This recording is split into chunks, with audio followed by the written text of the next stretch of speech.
I'm standing here in Singing Springs Canyon. I think you're going to be really glad you joined us today with Paula Wallace, who we're at Garvin Gardens, and she is the horticulture specialist, landscape specialist here at Garvin Gardens. And I just think you're going to get to see a wonderful array of flowers. Thank you, Paula, for visiting with me a minute. Thank We're you. standing here in Singing Springs Gorge.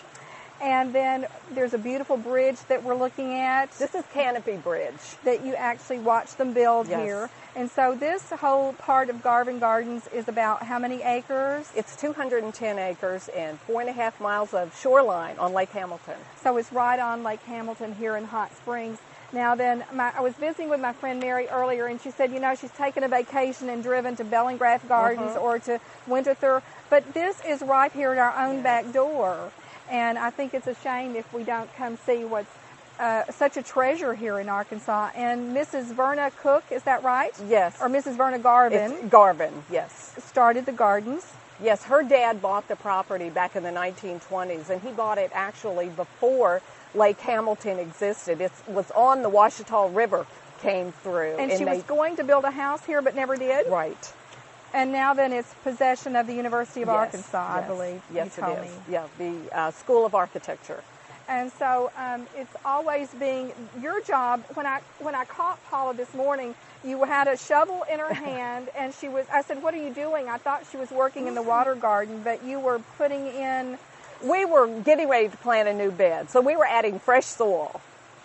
And that's what is so interesting about this. If you come next week, it's going to be different. It should be planted. Because what she'd also told me is we've driven through here and seen the tulips and the jonquils and the dogwoods, but you said that's only 5% of what you're planting? Well, that's only about 3 to 4 weeks of flowers. We're going to start in with our spring flowers, our spring annuals and summer annuals, and then all the perennials that'll go in.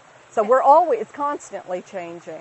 And when I asked you earlier what a day is like, you said you get your tools and get the crew together, and we head out to whatever bed we're going to fix. We're either going to tear it out and add something new, or we're going to weed it and mulch it and water it. And I laughed because she said as we were standing here on these rocks that she was seeing weeds and I'm seeing beautiful wildflowers and the butterflies that are flitting around.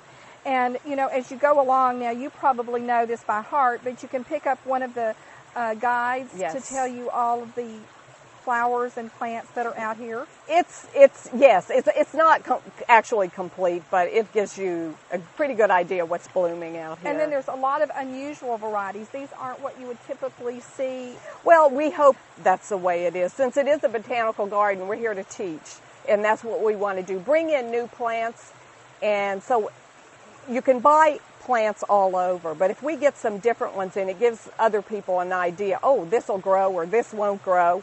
And we can tell them what it does for us. So education is a very important part of what you do here.